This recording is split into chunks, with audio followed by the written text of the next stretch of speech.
Well, now we're going to talk about representing the distribution of data using a box and what is called a box and whisker plot.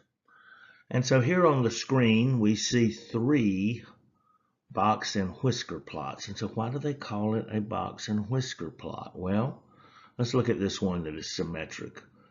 I see a box. And then out here, we see whiskers. Box and whisker plot. And this is very similar to the way we can represent the distribution of data using a histogram, in that if the left whisker, similar to the left tail in a histogram, if the left whisker is longer than the right whisker, then the median is closer to the shorter whisker. Now the difference there is when we were talking about we didn't really know exactly what the median was, but it would still hold true. In this case, in the one here on the left, the negative, the median is closer to the shorter whisker. Now here in the middle, where we've got a symmetric box and whisker plot, then the whiskers are the same or virtually the same, and about half our data is on one side of the median, about half of it's on the other. And we see here on the right, we've got a whisker that is the right whisker. The right whisker is longer than the left whisker, which means this is positively skewed. And the median is closer again to the shorter whisker. So if it's negatively skewed, the left whisker is longer than the right, and the median is closer to the whisker on the right, the shorter whisker. If it's symmetric, it's going to be just about balanced with the median pretty much in the center. And if it's positively skewed, well, then the right whisker is going to be longer than the left, and the median is going to be closer to the shorter, or in the positively skewed case, the left whisker. Now, let's go about doing a problem. And so here we're asked to do, using a graphing calculator again, to construct a box and whisker plot for the data and use it to describe the data. And I've got this long data string here. In fact, there's 36 elements in this data set.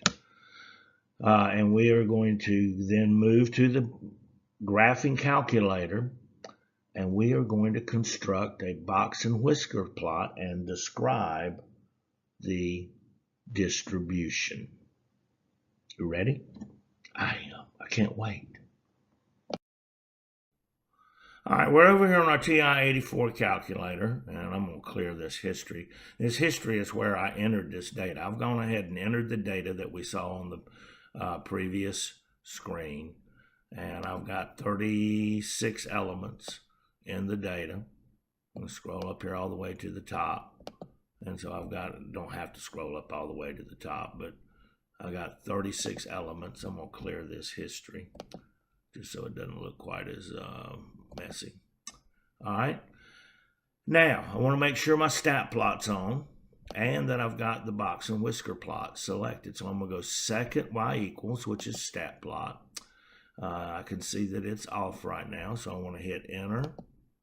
And I want to hit enter again to turn it on. And then I'm going to move down to the second line type, and I'm going to the fourth option, which I can see is a little box and whisker. The second one's when I'm going to do two box and whisker. So I want to pick that first one just to the right of the histogram. I'm going to hit enter. And frequency list is L1. That looks good because all my data's in L1.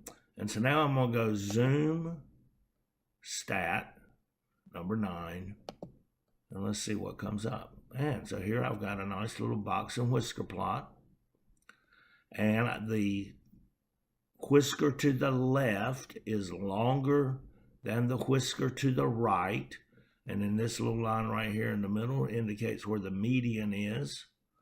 And all I've got to do in this particular set of problems is just describe the distribution. Well, if the left whisker is if the left whisker is longer than the right whisker, and that the median is closer to the shorter whisker, then I've got a negatively skewed distribution of data.